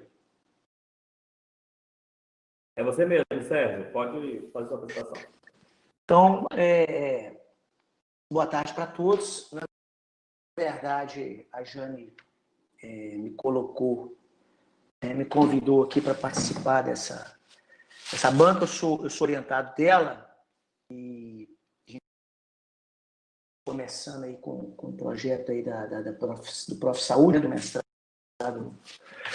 de Medicina de Família. Na verdade, eu já tive nas duas pontas, né? Eu tive na ponta da atenção básica, bem inicialmente, quando era posto de saúde, né? E tive vários caminhos. Depois eu voltei para a academia para fazer uma especialização. Acabei fazendo ortopedia, fiz farmaco, e fiz joelho, e fiz um monte de coisa. Fiquei vários anos em BH, aí trabalhei no SUS lá, que é a Fundação Hospitalar de Minas Gerais, que é a FEMIG, trabalhei no Odilon Deres, que é da prefeitura, né? E vim para Teixeira. Aí, com essa vida para Teixeira, acabei indo de novo, né? Para a rede SUS, né? Agora a nível de atenção terciária, que é hospitalar, mas a UFSB plantou o campus dela aqui, teve a prova para docente, eu acabei entrando, né? E a universidade tem entrou com a perspectiva de medicina social, medicina de família, e a gente fez os cursos da rede dos hospitais de São Paulo, né, onde prepara mestres na área de saúde, mas em síntese. E a Jane trabalha com essa tecnologia de informação, e a nossa ideia é mais ou menos essa, e mostrar o que a gente pensa para fazer, e quem sabe a gente incrementa um projeto aqui no UFSB, de até mesmo uma cadeira, né, uma cadeira de medicina, de telemedicina, de medicina de saúde, né? Só para a gente, historicamente, a gente vai lembrar que eu, por exemplo, comecei, o giz era branco, né? Nem giz, e o quadro ainda era negro. E a coisa evoluiu, né? Depois veio o giz colorido, veio retroprojetor e data show, depois PowerPoint com só foto, e depois veio com imagens, pequenos filmes, né? E a coisa evoluiu. Essa volta para a academia, o que eu observei? Eu fiz fora, fiz karatinho, fiz várias... Quer dizer, a vida toda estudando. Quando eu voltei agora como docente, o que eu observei? Que mudou algumas ideias, mas é um museu de grandes novidades. Aquela dificuldade de acesso não somente à tecnologia, mas parece que ainda continua distante o cidadão comum da universidade. Isso é fato. Eu sei o que eu senti, tá, gente? Talvez eu tenha me enganado. Da universidade realmente ser uma universidade aberta para todos, né? Aí se discutiu, né? A professora Gabriela Rossi, discutiu dessa questão da acessibilidade. Eu acho que todas duas foram bastante felizes, né? A professora Rossi colocando a dificuldade social, financeira, né? Para a comunidade adquirir meios, né? Para que pudesse ter essa acessibilidade. E aí a professora Gabriela falou, claro, existe o problema, mas diante do problema tem também uma coisa boa, que aumentou um pouco, né? Essa entrada das ideias comuns, da busca, né? Para essa pessoa comum, né? E isso é bastante interessante. O que a gente observa? Que com essa formação nova de metodologias ativas, que são extremamente necessárias, e o aluno hoje ele é totalmente diferente. Ele é aquele aluno que, se for uma coisa muito comum, ele se dispersa, ele não participa. Essa ideia da tecnologia, não somente tecnologia, tudo em excesso não é legal. Né? A gente sabe que o ideal é que a gente tenha um equilíbrio, né? Entre tudo. E o que a gente observou? Que o aluno, aquele que tem a ideia daquela coisa muito quadrada, não funciona bem. A universidade nossa, como ela está começando, ela não teria condições de laboratório, financeira, de ter grandes arquivos, grandes laboratórios. E para suprir essa carência, a tecnologia seria uma das formas. É claro que você vai falar assim, mas peraí, então todas as universidades que você passou, as faculdades, não, eram complexas. Muito pelo contrário, a gente sai, eu não sei se os colegas que fizeram aí, quando sai, você sai assim, muito chateado. Falei, poxa, fiquei tantos anos e isso que eu realmente queria ver, eu não consegui ver. Então, o que eu penso? Que a gente tem que deixar o mínimo de buracos, ou seja, não é que o acadêmico, o discente, vai sair, não, mas ter pelo menos uma ideia, né, de tudo. Né? É isso que nós pensamos. Por exemplo, na cadeira de histologia, de patologia, a gente poderia ter arquivos dentro dessa tecnologia da informação. Tem uma ideia do homem virtual também que precisa de ser realmente reavivada. E essa questão agora dessa pandemia, infelizmente, a gente vai poder, infelizmente, tá, gente? Ontem eu perdi um grande amigo, mas não, a gente vai ter que realmente crescer essa parte dessa tecnologia, talvez explorar mais isso politicamente para trazer meios de acesso às comunidades mais pobres dessas tecnologias, fazerem algum centro, etc. Assim como nós pensamos também, porque, por exemplo, Teixeira hoje é referência para em torno de 13 grandes cidades ao redor. Isso que o colega colocou anteriormente a respeito de, às vezes ele quer uma segunda opinião, a ajuda de um especialista, porque eu sempre falo que o médico de medicina de família, ele tem que ser um médico que tem que ter um entendimento muito maior que qualquer especialista. Igual o colega falou, a grande maioria da medicina não mudou, ela vai ser o clássico, mas a hora que chega um entrave, realmente ele precisa de uma discussão. E a gente pensou até bolar depois, né, fazer um mecanismo de fazer uma interação sincrônica ou assincrônica, né, dentro de uma sala virtual, né, uma sala virtual. Essa seria a ideia.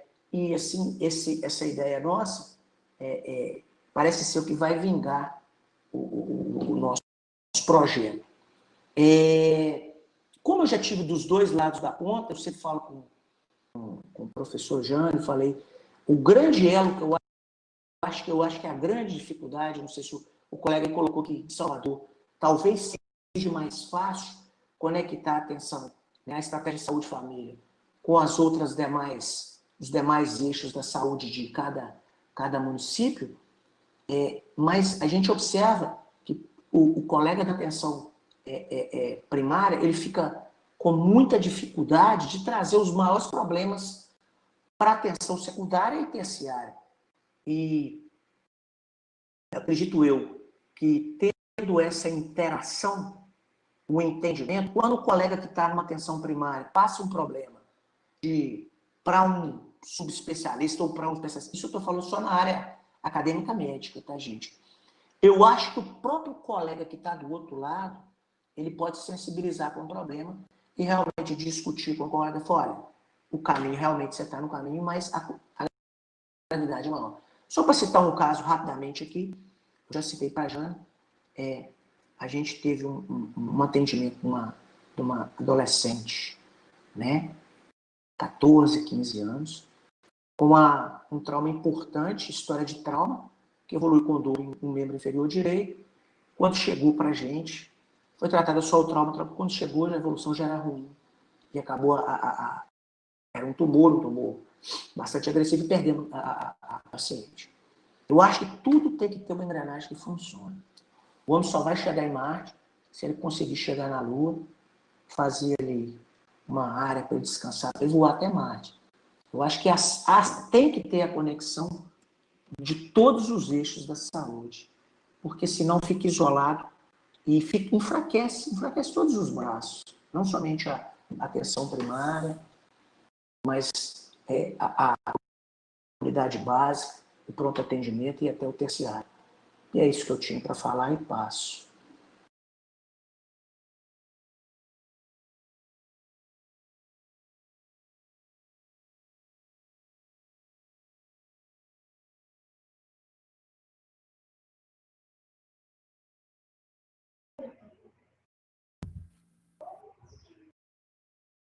Retornando agora, muito obrigado, professor Sérgio, pela fala, e trazendo também as experiências da sua formação médica e as novas perspectivas para as formações futuras. Eu vou passar agora para a professora Cristina, Maria Cristina. Professora Maria Cristina, fala contigo.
A professora Maria Cristina continua com um problema no seu áudio. Professor Adroaldo, vou passar então para o professor Adroaldo fazer a sua apresentação. Tá bom, deixa eu só me organizar então aqui. Obrigado. Okay. Aguardar um momento. Eu não vou... Me escuta? Alô? Escutamos sim, professor. Ok. Eu não vou apresentar slides, vou apenas falar. Tá ok? Abrir a câmera. Ok.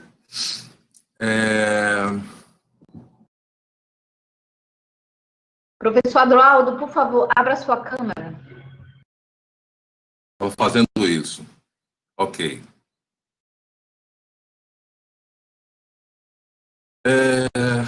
Boa tarde a todos e todas. Né? É um prazer, né? Quero agradecer o convite da professora Jane, que já temos um trabalho de muitos anos na pesquisa, no trabalho, na própria atividade de formação permanente de saúde. E fico feliz assim, nesse convite, né, de participar desse desse seminário de tecnologias interativas, educação conectada, com uma provocação, né, possíveis caminhos para a formação em saúde no século XXI. Às vezes a gente olha para um título de um seminário e isso abre para a gente série de reflexões, e que me parece que os fatos, sejam eles de caráter epidemiológico, seja ele de caráter social, político, eles também vão alterando as nossas percepções de tempo.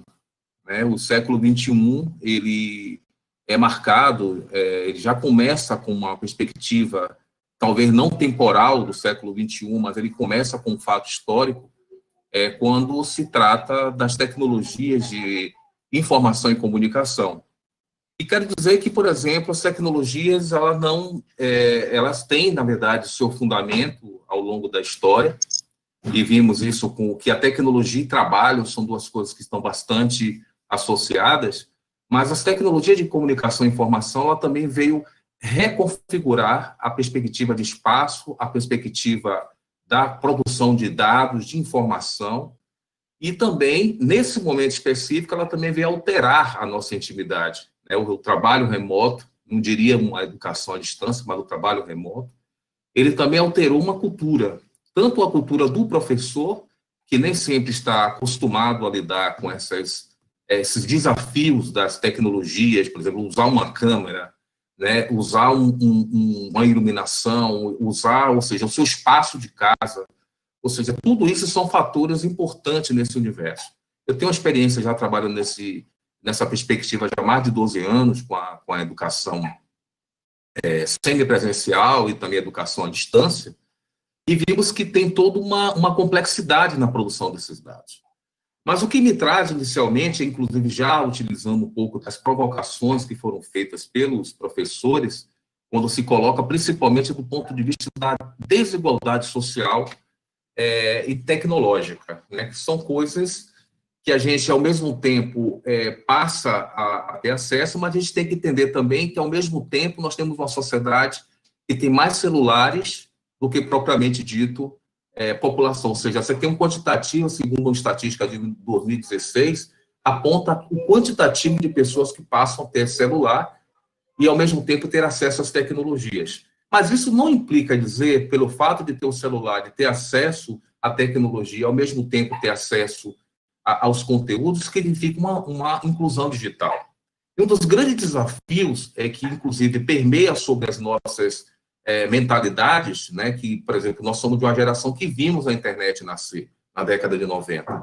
Né, vimos quantas reações tivemos quando tivemos a possibilidade de compartilhar vidas a partir da internet 2.0, que hoje já fala já de internet 4.0, as pessoas têm falado sobre isso, e quanto isso alterou também as diversas formas. Eu acho que também, uma primeira provocação que eu acho, que a gente precisa também entender esse universo tecnológico que está em jogo.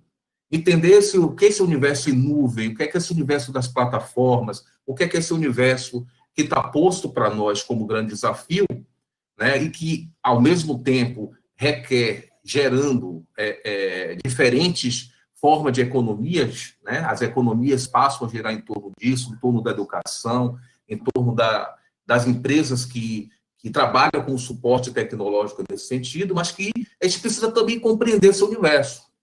Não basta somente a gente entender as tecnologias interativas, se a gente não entende de como isso acontece. Há pouco a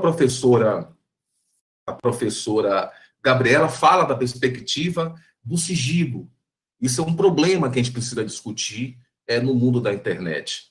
O sigilo é uma coisa complexa, né? A depender de quem tem acesso, é óbvio que todas as nossas informações, todos os nossos projetos que são produzidos e que colocamos em algumas plataformas, ela virá um banco de dados de determinadas empresas. Por exemplo, o Google tem essa perspectiva de se tornar uma empresa de dados para se tornar uma grande empresa de publicidade.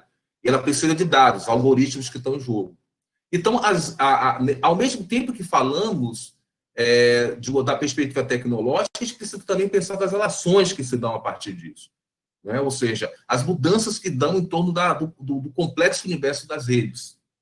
E diria também que a própria perspectiva do real virtual, que ainda é um problema também para nós, porque a gente foi formado de uma outra forma, talvez os mais jovens podem ter uma outra perspectiva nesse sentido, mas a virtualidade ainda parece que as pessoas têm a dúvida do que é o real, do que é o virtual. E aí vem a série de questões que precisamos ampliar, ou seja, a tecnologia humaniza. E como é que essa tecnologia ela pode humanizar mais a saúde? Ela pode abranger, aumentar a capacidade de a gente atender o maior número de pessoas. E como é que vai se dar isso? As pessoas do outro lado que estão lá. E como é que se dá na perspectiva de um país de ampla desigualdade social, cultural, social, tecnológica? Como é que se dão essas questões dos vínculos que são estabelecidos no processo do cuidado? Então, isso implica um universo que muda. Ou seja, a pandemia, ela nos trouxe como desafio grandes possibilidades de a gente mais rapidamente conviver com esses desafios das mediações tecnológicas, porque ele tira a gente desse lugar e passa a fazer com que o nosso cotidiano seja dessa forma, como esse seminário que vem acontecendo aqui agora. E para isso é o que abre. A gente precisa fazer também uma reflexão sobre esse universo da educação online, da educação remota, da educação à distância. Eu não gosto muito desse termo distância, porque a gente percebe que a distância é física, mas o processo da interação, da empatia, da relacionamento, ele está em jogo. E assim mesmo precisamos refletir esses problemas que estão colocados, principalmente no que trata da privacidade dos dados. E a educação em saúde, a educação continuada, a educação permanente, ela precisa também ser pensada numa perspectiva de entender que não basta a tecnologia. Eu tenho muito preocupação de quando a gente fala das tecnologias como se ela fosse um fim em si mesmo. A gente precisa entender ela apenas como meio para que a gente possa alcançar os objetivos que é a formação.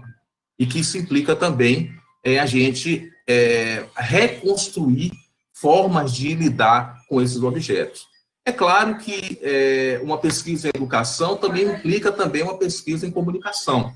Implica em conceber essas interfaces que estão em jogo, esses saberes que estão colocados, mas também eu acho que uma oportunidade muito grande para que possamos também construir bancos de dados que sejam capazes de utilizar-se como elemento de formação, principalmente seja na comunidade, seja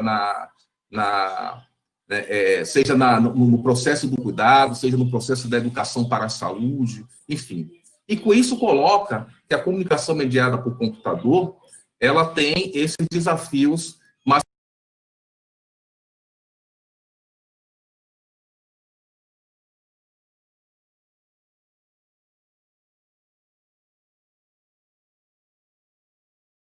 eu tive aqui desculpe, gente, eu tive uma pequena...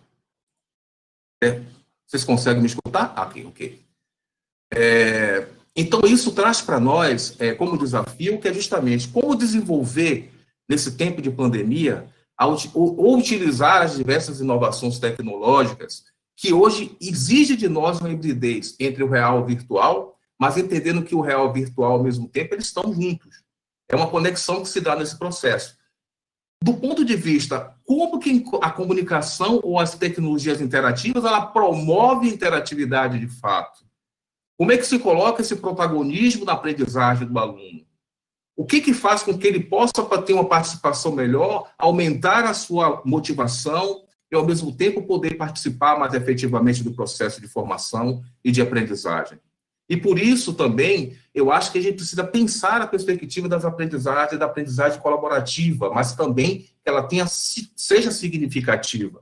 Porque o uso das tecnologias digitais, principalmente para o trabalho de saúde, que a gente foi citado agora, chamada telemedicina, né, que pode prover serviços médicos aos pacientes utilizando tecnologias interativas, e vimos que isso é um contexto, principalmente pós-guerra, inclusive pós-guerra, e pós o processo complicado da Guerra Fria, em que as tecnologias foram usadas. Aliás, as tecnologias, ela tem grande impacto, principalmente, para os sentidos, para as necessidades de guerra.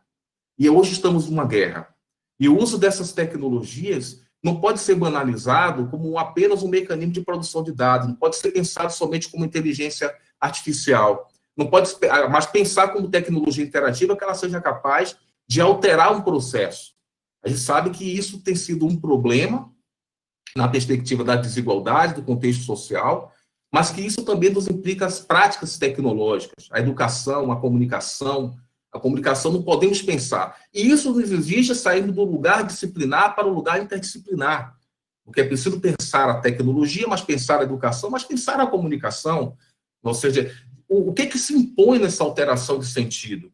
E aí, quando a professora falou também da perspectiva da alteração do sentido da leitura, eu falo também um pouco dessa perspectiva da chamada leitura imersiva, que é muito discutida por Lúcia Santaella, que traz a perspectiva da leitura imersiva, porque ela nos tira do lugar e dá várias possibilidades de a gente ter acesso às informações.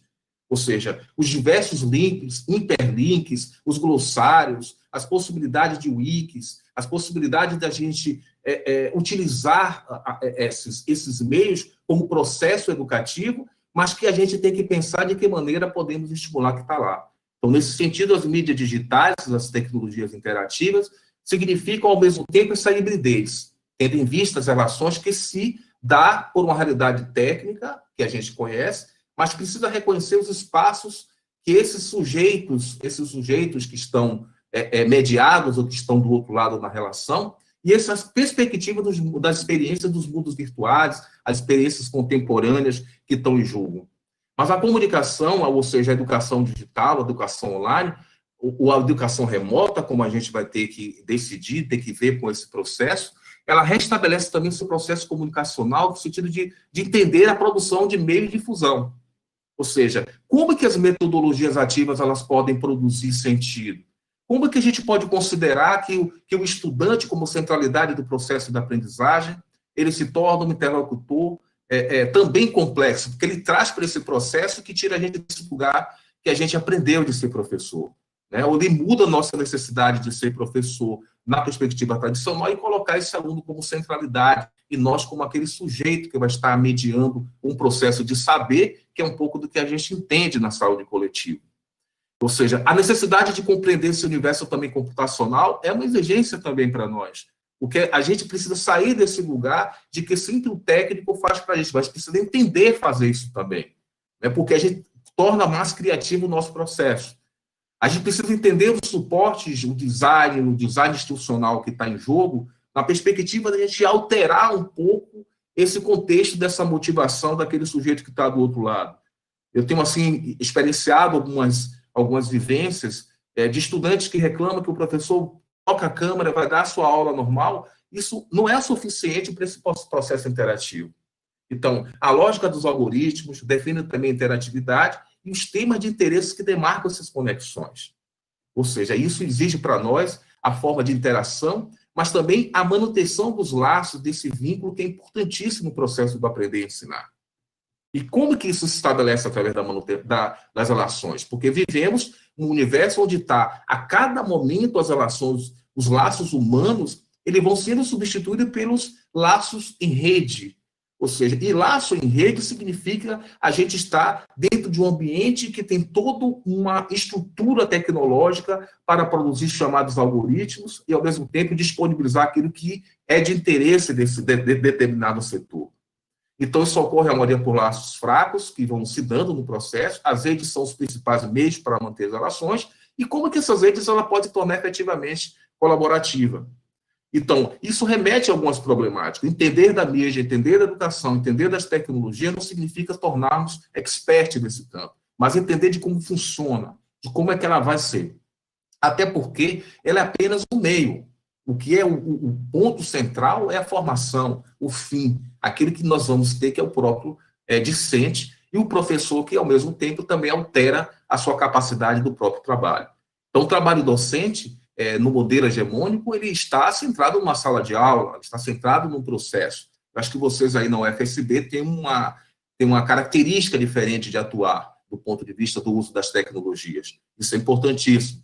Mas é preciso também pensar na formação docente.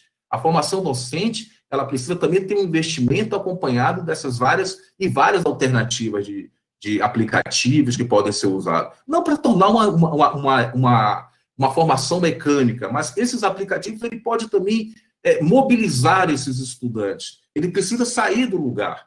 A gente não pode conter um jovem somente numa tela, achando que ele vai ter a motivação de adentrar esses universos do conhecimento. Ou seja, há plataformas que abrem possibilidade de você fazer uma brincadeira, um jogo. Né? O que isso torna para desafio para a gente? Pensar a desigualdade de acesso, pensar a perspectiva da infraestrutura, o uso tecnológico, a própria cultura digital, que são esses desafios. E quando a gente vê essa necessidade, aqui está um jogo. Como que a gente vai enfrentar a perspectiva desses alunos que não podem necessariamente ter acesso à internet, ou que às vezes tem que usar pelo celular, que são limitados, né? Ou seja, o sistema mobile ele é muito limitado para o uso de algumas plataformas que estão em jogo. Então, o que eu coloco como final, minha fala bem curta, porque foi me dito que eu só tenho 10 minutos, né? E já são quase 6 horas, eu digo que as mídias interativas passam a ser um desafio para os professores, porque ele também precisa da formação. O professor não é mais a centralidade, mas aquele que facilita o processo da relação docente e o processo da aprendizagem. Não estamos trabalhando mais com uma perspectiva linear, estamos trabalhando com a perspectiva de uma interação. E interação significa você, o tempo todo, alterar o texto do outro. É isso que não fala um pouco da leitura imersiva. A leitura imersiva, ela nos exige possibilidades de leituras diversas, através de um vídeo, através de um texto, através de um podcast, através de ou seja, no áudio, melhor dizendo, através de uma fotografia, através de uma experiência que seja um mapa, seja o que for. Seja o corpo humano tratado nessa perspectiva, ela também nos tira desse lugar, para tornarmos docentes e discentes interlocutores de um processo. Então, eu fiz minha fala muito curta, porque eu tenho a impressão que tiramos cada um 10 minutos. E por isso que, na verdade, eu termino minha fala aqui e passo. Obrigado. Muito obrigado, Adroaldo. Realmente, o nosso tempo está se esgotando, mas a sua fala foi muito reflexiva. Eu agradeço a sua participação. Passo agora a palavra à professora Jane, enquanto mediadora, para saber se temos alguma pergunta, algo para discutir. Não temos nem tempo para pergunta, nem para discutir. Aqui é só para agradecer. Eu queria que... Cadê a Gabi? Gabi está entrando. Eu queria que todo mundo estivesse aqui na tela para que a gente pudesse registrar esse momento.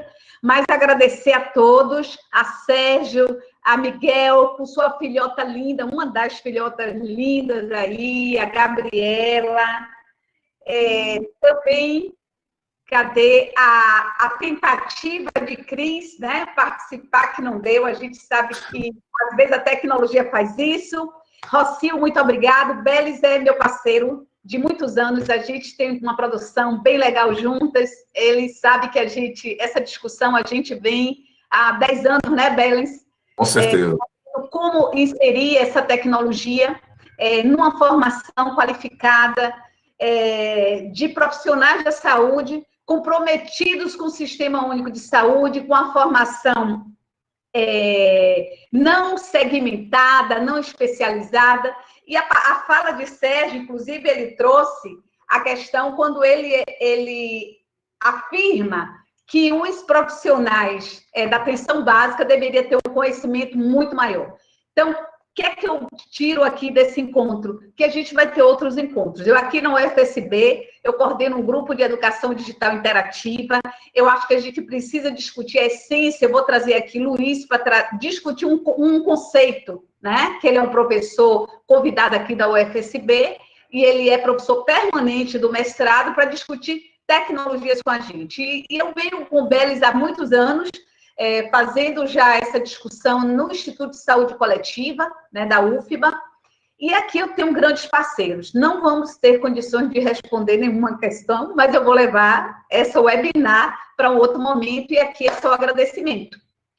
Muito obrigada, e obrigada, William, por proporcionar um encontro tão lindo. Sua filha é linda, viu, Miguel? Obrigado a todos, obrigado, Jane. Agradeço a participação de todos, esperamos ter outros momentos.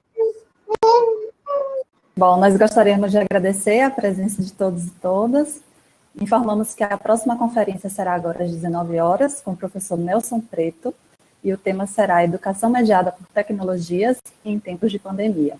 Vocês podem conferir a nossa programação no site do evento. Muito obrigada e até daqui a pouquinho.